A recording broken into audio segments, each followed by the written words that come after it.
This is Overruled with Brad and David from Scott Vicknair. Welcome everybody to Overruled. This is Overruled with Scott Vicknair, David Vicknair, your host, along with Brad Scott. We have a couple of very interesting topics for you today, along with a very interesting guest, a good friend of ours, Sean Carrigan, the owner and founder of MobileQubes. I'm going to get the show kicked off first today with some of our hot topics. Brad, I'm going to let you take it from the top first. Don't know if you've got a usual scare us all to death topic as we have the last couple of weeks. What do we got for us? Of course. Let's scare the public once again. I don't know if you've been following, for the last couple of months, there's been a lot of talk about moving to a digital currency. That the U.S. government's thinking about ditching the cash dollar and moving to where it's a national digital currency. We've seen this with Bitcoin and things of that nature. There's been these currencies that have been coming out, but it becomes very interesting. And are we moving to digital currency already? Basically, I was looking at some statistics. With the advent of e-commerce, a much greater percentage of things we buy every day are now being done electronically, not using cash. 2/5 of Americans reported that they used no cash at all last year, which is a significant part of people. According to the Federal Reserve, consumers used cash in only 20% of payments in 2021, and that's all been replaced by credit and debit cards. But there's a big difference between using your debit and your credit card to buy things and then using a currency that's completely governed by the U.S. government that can kind of oversee everything that you're buying. So what's the trade-off there with the big brother implications and the privacy concerns and things of that nature? And that's the things I was kind of looking at and reading on. China has kind of moved to this. China's got a digital currency, and there's been a lot of analysis done as far as why they're doing this and how they're using this. There's a lot of concerns that are being brought up by people. And one of the things they're looking at is that now with the Chinese government controlling people's spending, they're also seeing exactly what they buy, their habits, many different data points like we talked about with Facebook and social media tracking you. Now your government is also tracking you.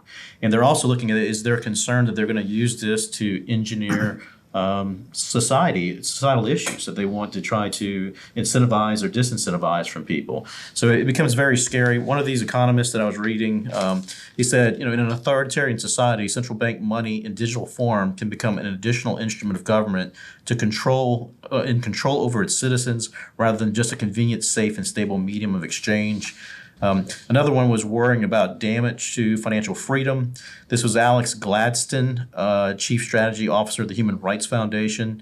And he was, in his quote, the end of cash financial transactions enables surveillance, state control, and eventually social engineering at a scale never thought possible. He points to the China's social credit system that they're using right now in connection with the digital yen. And what kind of brought this to mind for me, I don't know if you saw, Ron DeSantis, he's very quiet person from Florida. Doesn't really have many opinions, but he's trying to push this legislation through the Florida legislature where they're going to ban any centralized digital currencies from being used in Florida. So he's out ahead of this. He's beating the drum about the implications as far as privacy and things of that nature. He's warning against the use of it. In his words, any way they, being the government, can get into society to exercise their agenda, they will do it. So what the central bank digital currency is all about is surveilling Americans and controlling behavior of Americans. It reminds me of the old saying, we're from the government, trust us. I'm not sure if I'm ready for the government to know everything I'm spending my money on these days. It's mostly my daughters, but at the same time, I don't know if it's a good idea yet. Well, obviously, one of the things that makes our society, our legal system, our Constitution unique is that we are always having, these tug of wars between what is an individual right, what is a role that government should play in our society. And over, I guess, our history, that has changed. It ebbs and flows. And I think in many ways that probably makes our society, our country unique, that we're able to talk about these types of things, have those debates, like what are the liberty concerns related to digital currency? How could it be misused by the state and infringe upon individual protections, privacy rights that the Supreme Court has recognized? You don't have that in China. Right, it is a communist state, and different type of government. But at the same time, with all these, politics these days has got so supercharged with people with agendas.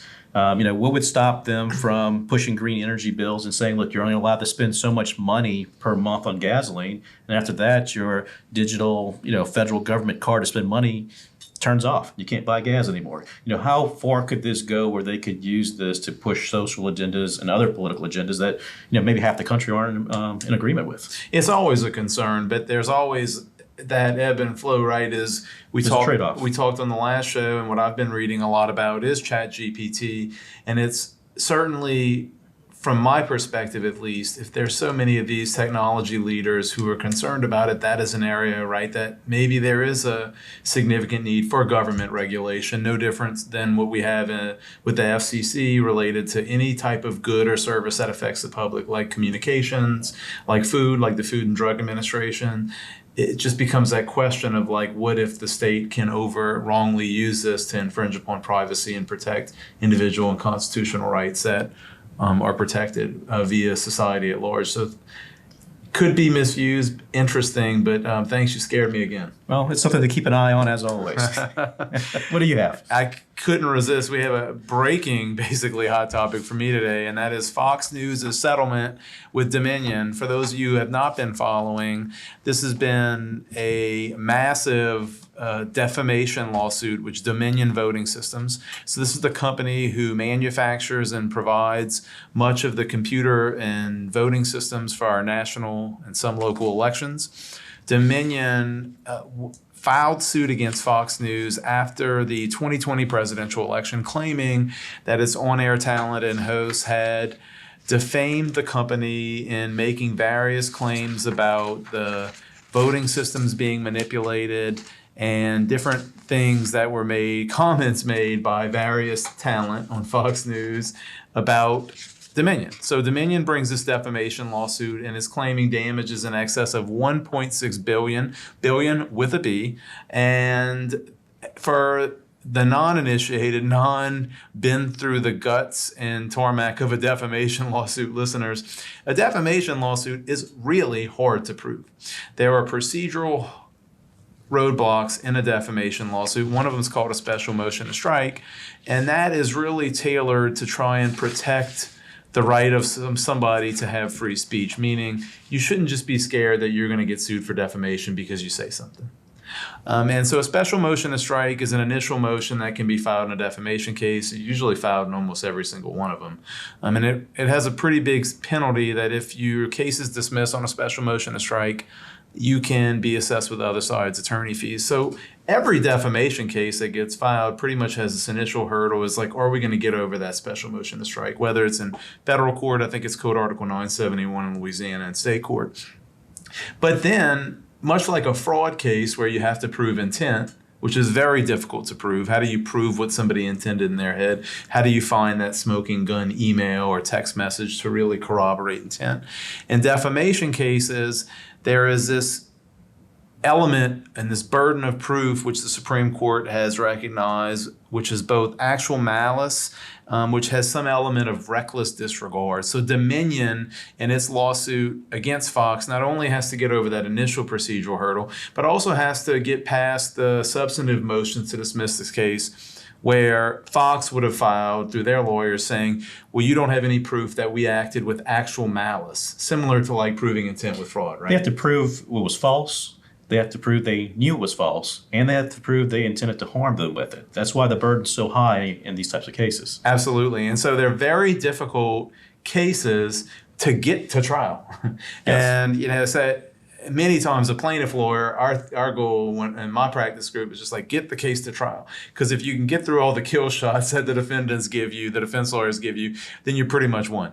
Especially in a defamation case, it's hard to get there. So Dominion's case had run the gauntlet. Obviously, you're talking about Fox News and a huge voting systems company. So you're talking about they're going to have real legal talent and good law firms involved. And so it's not like somebody over-lawyered each other. It's not that type of scenario. So the case gets to trial. There's a break in the first day of the trial, which everybody's sniffing around at because the media is everywhere because it's a high-profile case and it's Fox News. And the whiffs that there may be a settlement. Yeah, I heard that this was the Super Bowl of defamation cases. That's what it was referred to. They actually pick a jury, seat a jury, and before opening statements occur, which for those of you who aren't lawyers, this actually is not that uncommon, that sometimes defendants will allow a case to go to get the jury picked. We call it get a peek at who's on your jury, who survives. Everybody's playing chicken at this point, so who's going to flinch first? Who survives the peremptory challenges and the cause challenges, get an idea of who's on your jury veneer. And remarkably announce a settlement in this landmark Super Bowl case of defamation cases. And Fox News is paying $787.5 million. Yes, you heard that right. Nearly $1 billion Fox News settled this case for. And candidly, I think it was a wise decision because as a company, Fox had billions in cash on hand. It's a publicly traded, huge company.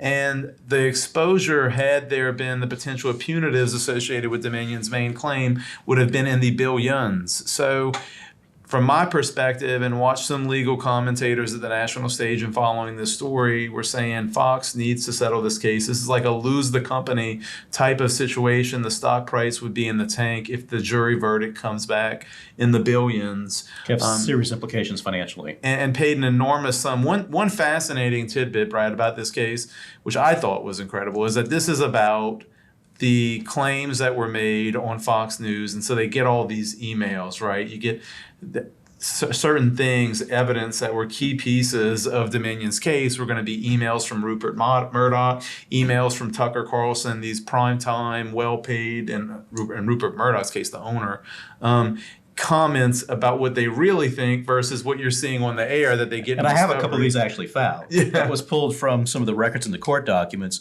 Apparently, and then I'm just reading these from what I pulled from the internet.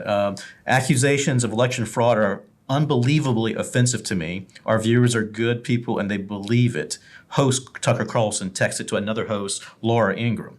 And then there was another one, there is no evidence of fraud. The chief political anchor, Brett Baer, wrote in another text to somebody. So when you talk about smoking guns, some kind of way, I think these came out, and this may have resulted in this settlement that we're looking at today. Well, what happens is you have a really a litigant with incredible resources like Dominion who can hire top of the line forensic experts to go in these people's phones in discovery to get court orders to order the entire phone records to be yanked so that there's no deletion of emails, Yes. that there's no deletion to text messages, so they can get metadata, they can pull original information. And then you find some of these things. So you have Tucker Carlson saying that in a text message to Laura Ingraham, and then he gets on the air and says the exact opposite. If you're, if I'm Fox, I'm not rolling the dice that juror number 3 is going to say, oh, that was not malice. And it's so political too. Depending on who's on that jury and what their political affiliations are, could really make a result, drive the result. And it becomes interesting because from what I understand, Fox's defense is that we're really just reporting on what the Trump camp was saying. Right. So they were trying to say that they were protected by the First Amendment, and that becomes the issue now going forward. Is will this type of defamation lawsuit now be weaponized to try to chill some free speech going forward, with the implications? And to tell you the truth, this is not over for Fox. There's at least a dozen more similar type cases that are pending, one of which is pending against Fox, and I think it's in New York. It's by Smartmatic, which is another vendor of the voting machines. That's a larger lawsuit. They're still suing for $2.7 billion in that lawsuit. So this kind of sets a precedent of how they're going to handle these cases. It's going to be interesting to see what happens in that other case. It's not set for trial yet. But I think this has implications moving forward in news broadcast and things of that nature, and whether they're going to be liable for things that they saying they're reporting that are coming to them from someone else. They were saying it was newsworthy because it was being said by the former president of the U.S. Right. But if they don't believe it, what's their obligation to the public to report accurately? So we'll see what happens with this. This is a very interesting topic. And that's always, and like I said earlier, that's certainly what the special motion to strike was kind of modeled around. It's certainly a procedural device in litigation, which is seeking to prevent frivolous defamation lawsuits which stifle speech. But also, there are situations, whether the law considers somebody, another element of it is, are you a public figure, you're not a public figure, and that affects the burden of proof in a defamation case, because a public figure is treated differently. But there's always these free speech concerns in defamation cases. But something you said, which is the last note on this, which is fascinating to me about this case, and as just a jury trial nerd and a lawyer and somebody who cares about these things, and we live these things in our practice. This case, the Dominion lawsuit against Fox News over the 2020 election, the venue of where this trial was heard and where the jurors were going to be picked from was Wilmington, Delaware, which is the home state and base of Joe Biden. So I don't think that Fox News really was confident that they were getting the best jury veneer. I mean, en masse, you're going to have much more Biden supporters in your jury panel than Trump supporters in Wilmington, Delaware, than you would as opposed to, say, in a rural area in a more southern state or Midwestern state where you'd have more Trump voters or Trump supporters on your potential veneer.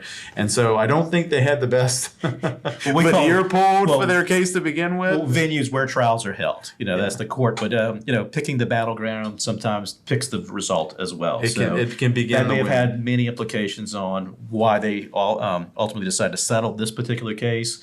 It'll be interesting to see what happens in this one in New York as well. And, potential trial dates is around close to the 2024 election.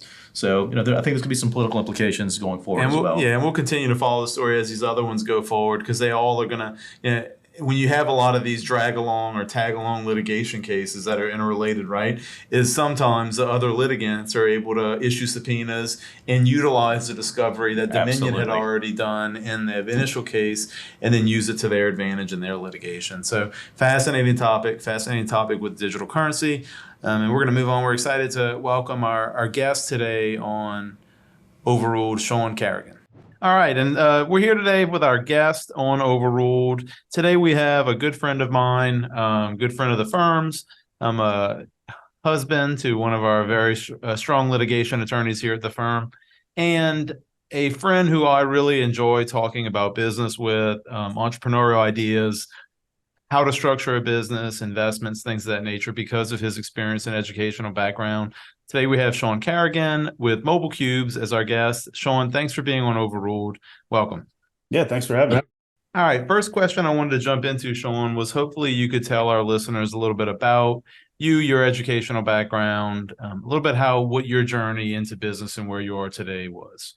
Yeah, absolutely. So I grew up outside of Washington, D.C., spent a lot of time there, and started playing a bunch of sports, so lacrosse, football, basketball, that kind of stuff. And, dealing with DC traffic every day and commuting and everything, I realized I wanted to kind of get away for college.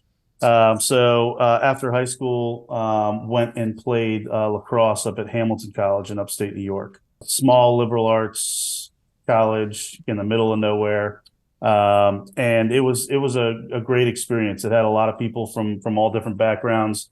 And I got to, really study a lot of different things in kind of that traditional liberal arts education. And one of the key things that it did for me was they really put a premium on teaching people how to communicate, whether it's writing or being, a proficient speaker, speech writing, things like that, just to be able to communicate in the world. Because if you can communicate, there's a good chance that you can learn really the rest of it. So spent time up there. When I graduated, I moved to New York City and was working with Dow Jones for a long time early on in my career. So started with Barron's Magazine, was more in kind of the publishing, business development side of things. That was right around the time that Rupert Murdoch bought Dow Jones.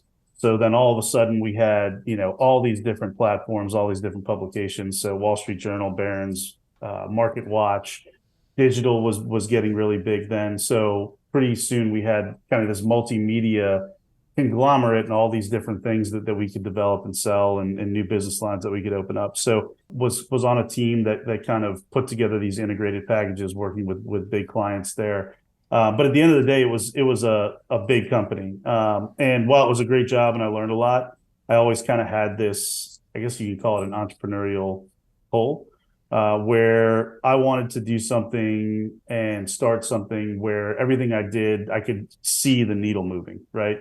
When you're in these big organizations, a lot of times, hey, you just sold a big ad package or you helped launch a new product and you don't really feel that from a employee perspective or even a personal perspective.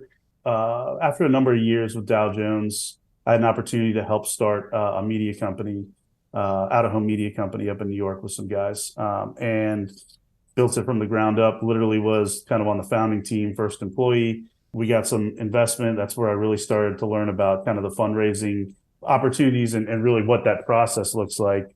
And then, after a year or so, we were able to build it up a little bit and then took some venture capital money. Part of that was also opening an office in a couple different cities. One of those was New Orleans, and that's how I wound up in New Orleans from New York City back in 2011. And from there, we continued to build it up, and then got a big venture capital firm involved. They wanted to move everything out to San Francisco, so I stayed in New Orleans, kind of looking for my next venture, and that's where I came up with MobileQubes. Went from a big company to a startup to truly going out and starting up something of my own in a place I never thought I'd live in a million years, but I'm very happy I'm here now. Awesome. And I know we have a lot to talk about with MobileQubes, but before we get there, I thought something you said was really interesting. And you said that if you're able to effectively communicate, then you can do a lot of things. And I wanted you to expound upon that a little bit regarding how you have seen along your journey what that means. For me, at least, if you think about it, sometimes like being a lawyer, right? It's, oh, well, you have to communicate with the judge and you have to communicate with the client. So communication is critical for that. But it also has a key effect as it relates to marketing. Additionally, how it relates to managing your employees and your staff and how you treat them. If you communicate effectively, then the interpersonal relationships in the office are stronger. If you are able to communicate your vision and your goals for the company, it's better. And so I've read that a bunch and thought that was a really interesting comment that you made there. How important is it in your business and in your journey? Have you seen it be both bad and good? Oh, sure. I mean, I think you hit the nail on the head with all the different ways that being a good communicator can translate. So, whether it's trying to sell a product to somebody and knowing how to be an effective salesperson, or whether it's, if you're an executive or a leader and you're trying to really instill a good culture and get your team to buy into your vision and the vision for the company, the mission of the company, you have to be able to connect with people and take these different concepts and, get people to buy in and believe and really kind of live it. Especially if you're talking about something like starting a company, starting a law firm from scratch, right? At the beginning of the day, it's you and your business partner and a piece of paper, and you build everything from there. So throughout that process, you have to be able to effectively, continue to paint the picture of what the vision is and what you're going to do and why you're going to do it and how you're going to do it. The same thing, not only people inside of your business, but also outside your business. If you're attracting people who are trying to bring in capital, whereas venture capitalists and things of that nature, you have to be able to articulate what your idea is, what your vision is, and how that business is going to work. And I would assume those communication skills come in extremely important in those situations because there's so many people competing for those same dollars. Oh, absolutely. Yeah. It's, that's the thing about kind of the world we live in now. I mean, there's just an onslaught of information, data, when you're talking about fundraising, deal flow, right? When you're raising money and you're going to meet with whether it's, angel investors or private equity firms or venture capital firms, the thing that sometimes gets lost in the shuffle is, to them, you're one of 1,000, right? To you, you're one of one. So you have to go in and you have to remember that if I can't articulate what this opportunity is, what this company is, who I am, what we believe in, what we're going to do, and stand out, you're going to be behind the eight ball from the jump. And I think there's a wide spectrum of people out there and entrepreneurs and business owners who have varying degrees of these skills. But, really what I've seen so far is the really successful people, and they may be quirky and they may be weird. I look at Elon Musk, right? So, and he's kind of, right now the stereotypical entrepreneur that everybody brings up. But when you really hear him speak, he does a lot of goofy, wacky stuff. But man, if you can filter through some of that, you get those kind of clarion sound bites that you just kind of go, wow, my God, that makes so much sense. And really that's profound. And I can totally get it. And you get his vision in one or two sentences. And I think those pieces are really what kind of ring through to people, and you go, okay, this guy's a genius, right? He summed this all up and made me think, opened my eyes and made me think in a way that, I hadn't really thought about before. So I think if you can, not on the Elon Musk scale, but if you can find ways of doing that type of communication, whether it's talking to a potential client, a potential customer, a potential hire, a potential, investor, and you can really find a way to connect with them and articulate your vision and articulate what you're trying to bring through in that conversation, and do it quickly. Quickly is the other piece of that. It definitely gives you a leg up on everything else. And like I said before, if you can communicate well, you can learn the rest. It may take some discipline and some work, but humans have a huge capacity for being able to kind of adapt and learn and pick up new skills. So, every entrepreneur started out and they were something else before. And they had to basically learn on their journey and learn on their job, whether they did it before, during, or after, all the skills that they'll need to be able to effectively, reach the goals that they've set for themselves. So tell us a little bit about, first off, how MobileQubes started. It's such an interesting company, right? It's not a traditional space, almost like not knowing a ton. I know a lot about it because of our friendship and our discussions on business, but not knowing whether that space really ever even existed before you got into it and MobileQubes was created. I know there's competitors now, but walk us through the company, how it works, how it got started. And what is it? So, So I'll start from the start. So, MobileQubes, we like to say it's like bike share or scooter share for your phone battery. I mean, at the end of the day, what we're allowing people to do is when they're out in the world, whether it's at a ball game or in the emergency room, at a casino, in a bar, restaurant, college campus, when they're out in the world, these have a tendency to run low on battery and die. And in the world we live in today, when your phone dies, that's like a panic moment. There's all kinds of statistics out there about people would rather be without their wallet or their car keys or whatever, but you talk about being without your phone and it sets people off. So we've created a solution that lives out in the world that enables people to, through our app, just scan a QR code and get a portable battery pack that plugs directly into their phone. Take it with them, and then when they're done, they can return that battery pack to any kiosk anywhere in our network, and it recharges automatically. So, if you've ever rented a scooter, you've ever rented a bike from a bike share, you pick up in one location, you drop off at the next.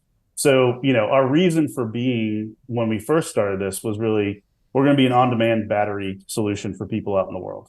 And then over the past 10 years, we've really kind of innovated and technology has come a long way since we started.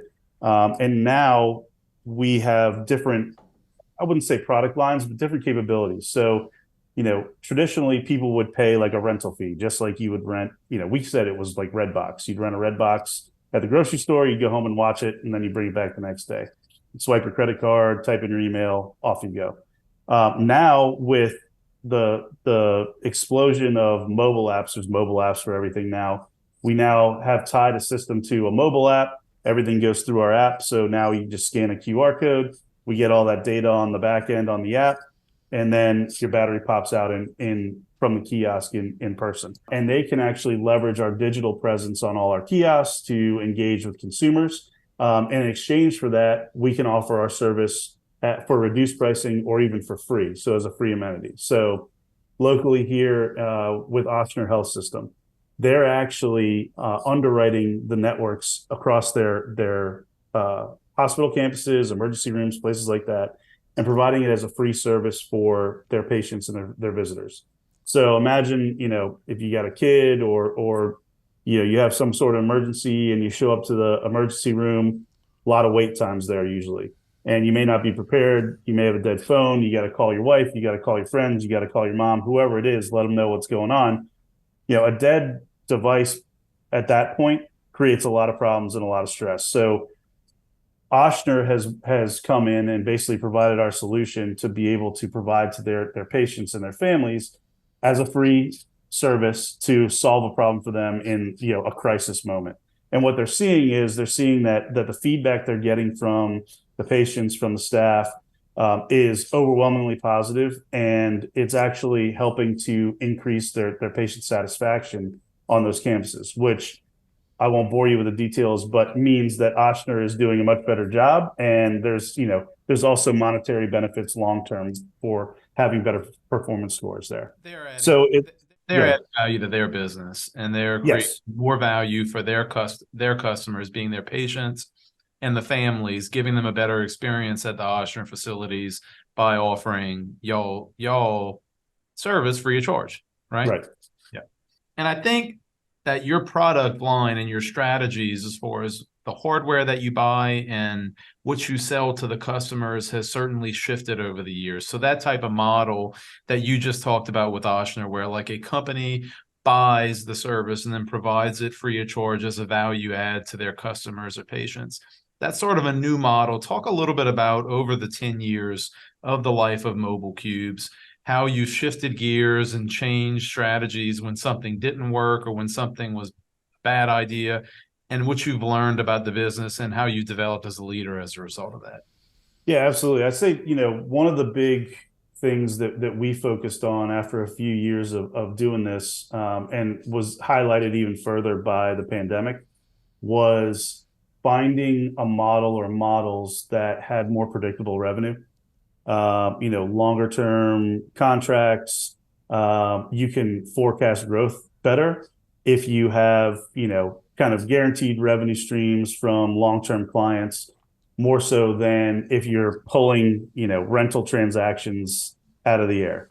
So, what we looked at, and New Orleans is a great market for that, right? So New Orleans in the dead of summer, not so many tourists. New Orleans during Jazz Fest and in the spring, through the roof, right? So you see the usage in the rental transactional model for what we do. You kind of have the ebbs and flows with the traffic patterns of a venue, of a region, or of a city.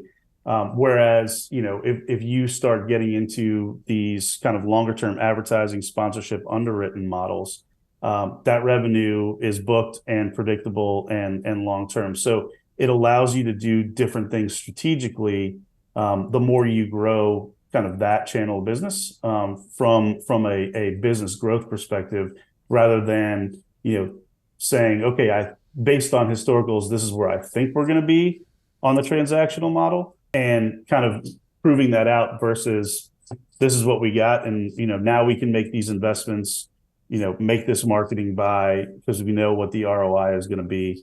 And it really helps you become a smarter strategic executive when you're able to move into those types of things. It's like a key performance indicator, right? So you have actual data to give you indica of what decisions you have to make, as opposed to just making assumptions. Right. Because Brad steal this quote from Brad, is you can't make decisions based on assumptions. You really need data to know, how do I allocate marketing money? How do I allocate capital and overlay it specifically with you in a regional market where tourism's, like you mentioned, not so high at sometimes other. When do you really deploy a lot of your resources to try to capture your customer base, right? Yeah, and it kind of does away with that. Another great quote that a guy I respect uses a lot is, hope is not a strategy, right? So, making a decision and hoping that it works is not the way to run a business. So, finding ways of mitigating the risk and having those KPIs or that data to back up the decisions they're making is something I think that, right, when you first start a business, a lot of that, you intuitively know that, right? It's like follow the science or have, data or verifiable evidence to help you make decisions in the future. But, when you're starting a business, some of this stuff is completely new. Like when we started, there was nothing else out there like it. No one had ever really done this before. So we were kind of, building the parachute after jumping off the cliff. And so, the first couple of years, there is some trial and error, and you try to make those errors as least painful as possible. But then it's really kind of learning from it and saying, okay, now how do we mitigate the risk going forward to make better decisions? And so I think that's something, looking back on it, You talk about kind of developing as a leader over time. I think that's something that really stood out to me, where if I could go back 10 years and talk to the Sean that was helping start this thing, um, I think I'd open his eyes to a lot of things, and I wouldn't make the same mistakes twice. No doubt. And I think that's one of the key things in any successful business. We talk to a lot of people is making mistakes. And we've talked about this before in the podcast. You have to make those mistakes. You have to learn from those mistakes. And that's kind of the evolution of business. Like you shifted from a business to consumer oriented model. It sounds like more into a business to business type of model for part of your revenue. But, just having that open mind and that flexibility as you're going through this process, that's what kind of success is about, learning from those mistakes and moving on. Right. And really not living with the fear of that. Right. I think, I've been thinking a lot about, I think there's an important distinction to make these days between being an entrepreneur and starting a business. Right. So the term entrepreneur, especially over the past 10 years, but really kind of starting with like the dot-com boom and bubble, being an entrepreneur is a Hollywood term. Right. It's become this Hollywood term. You think Shark Tank, you think Mark Cuban, you think like all these guys where, what do you do? I'm an entrepreneur. All right. Well, the distinction there is really all entrepreneurs, or any entrepreneur that's actually started a business, is really someone who has started a business or a business owner. Right. And in many cases, it's a small business owner. And so, I think when I first started MobileQubes and with the team that started it with me, my co-founders, I think there was a tendency where being an entrepreneur was this cool, kind of sexy thing, and you start to lose, you didn't really have your eyes open to all the issues that are gonna come from, starting a small business. And that's really what it is at the infancy. I mean, we see the things on TV like, Silicon Valley and even Succession, right? I'm a big Succession guy. Like, I love that show. But the thing people forget is, like, we're watching that show. Logan Roy has spent 50 years building this business, and he's a multi-billionaire. And oh man, this is so awesome, and the lifestyle and yada yada yada. But 50 years ago, he had filed articles of incorporation, probably with a state wherever he was, and started hung a shingle and was like, okay, now we're starting a company. And so I think that going back and looking back and talking to the Sean that started the business, it was like, focus on being a small business owner rather than, being an entrepreneur, because you kind of get blinded by like all the big lights and all the kind of societal things that come along with this term, being an entrepreneur. And then once you're in it, it makes, the blocking and tackling of starting a business and the things that you may not necessarily have been prepared for, that much harder to deal with. And you talk about making mistakes. One of the big things that I kind of struggled with early on was I lived with the failures, right? This company became so ingrained into who I was in my own mind that when something didn't go right, we didn't get a client, we goofed on something early on that 10 years later, you've long forgotten about. But in the moment, it weighs on you so heavily. I would go back to him and say, look, the key to this whole operation is the highs don't get too high, the lows don't get too low. And as long as things are kind of just slowly going in the right direction, eventually it's going to tip over. It's a great tip. And I try to remind myself that all the time. It's like you're moving the ball forward a little bit every day. You can't, Rome wasn't built in a day, as an old cliche and a saying, but it really does apply to building a business. It's the little things you do consistently every day. Yeah. Right.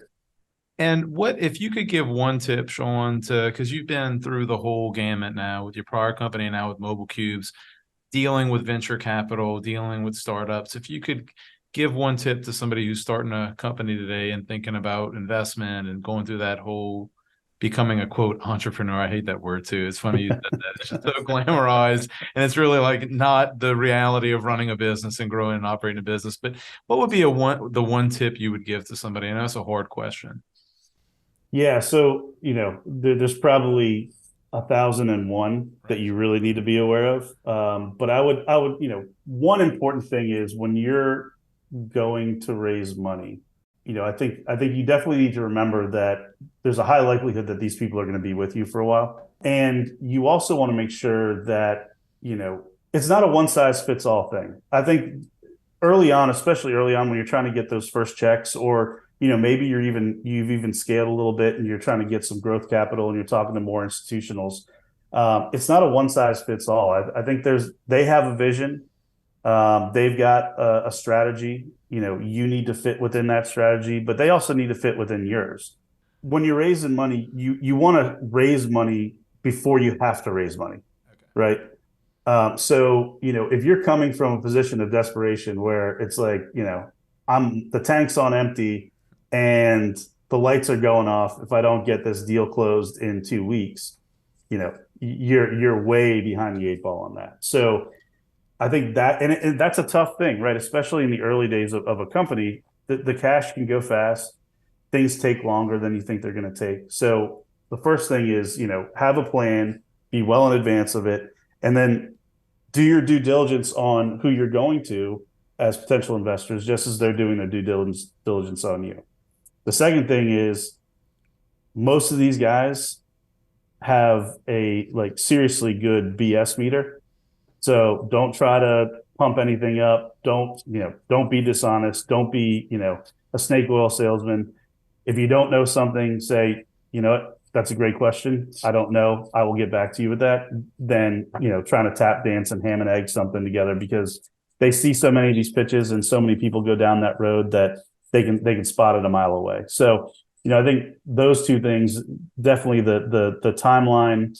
So when you are raising money and when you're actually in the pitch, make sure you have a firm understanding of what you're trying to do. And if you don't know something, don't BS. That's a fascinating point. I find that all the time when we interview people or talk to people or deal with people in this business. I really appreciate the people who are just candid and say, I don't know. We don't know all the answers. It doesn't matter how smart you are. And most of the time when you're dealing with serious people, they can kind of sniff out, right, somebody who's just faking it and kind of a phony. And they don't like those type of people. They want to deal with serious people who are going to grow their capital, make more money for them.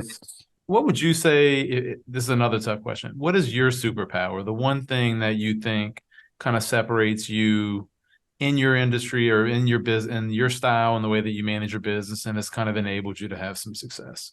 So I think I put a premium on kind of personal relationships with people in business, right? So, a lot of what I do and a lot of what smaller or newer business owners do is, you got to sell, right? So you got to develop business and all that kind of stuff. And I think too often, that can be kind of commoditized where, company X is just, a revenue number on a sheet. But really the successful people and something that I put a premium on is it's a consultative approach, right? So I'm not just trying to sell them this thing that they don't know they need or they know they need. I'm trying to understand, what they're looking for, what their goals are, why our service and our product is a good fit for them. And if they don't know or that they actually need it, kind of guide them down that path, but relative to their specific needs or goals. And so I think that, part of that is also developing relationships, and really any conversation or any interaction is an opportunity to kind of fortify that trust. Whether it's industry expertise, whether you're just providing information to people to help them make better decisions, even if they don't go with you. I think every touch point is an opportunity to kind of refortify and strengthen those relationships, because at the end of the day, you may not get a yes tomorrow, but if you have built trust with that person, if you have, built a relationship with them, it can be little things, ask about their kids, ask about, small things like that. And then, I have a good way of remembering those things for individual people. So I'll be able to kind of revisit that next time, and it makes you stand out. Just like if you're fundraising, standing out from the crowd, if you're trying to develop business, don't be another sales guy that's trying to sell them something that they either don't want or don't need. Add value in those interactions and build that relationship. Awesome advice. And I think all the time is if you have a relationship with someone, they trust you, they know you, then at the point in time that you need to do business with them or you want to sell them something, it's not really even like selling. One last question I had for you today, Sean, is what good books have you read this year, recently read, or a book or two recommendation you'd have for our listeners?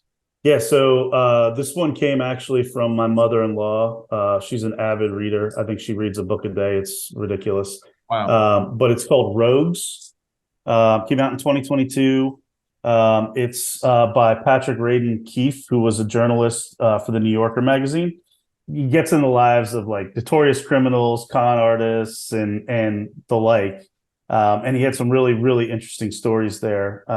One in particular was about the kind of Heineken kidnapping that happened back in the 70s, maybe the 80s, over in Amsterdam. And it just was this fascinating look at these really bad, terrible people, whether they're conning people or doing things like kidnapping, but really worked its way into kind of who these people were and what made them tick.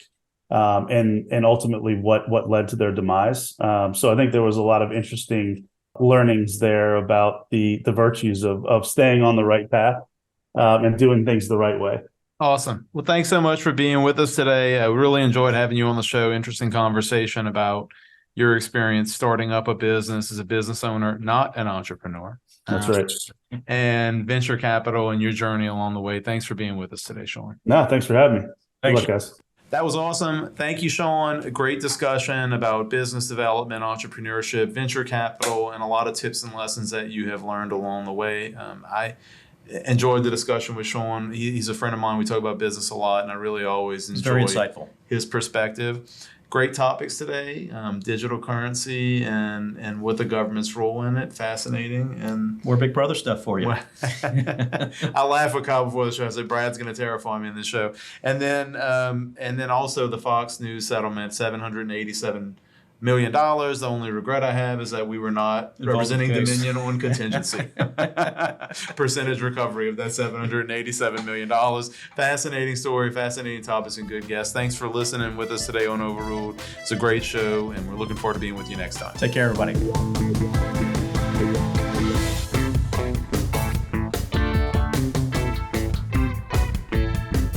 Information is for illustrative purposes only and does not constitute tax, investment, or legal advice. Always consult with a qualified investment, legal, or tax professional before taking any action.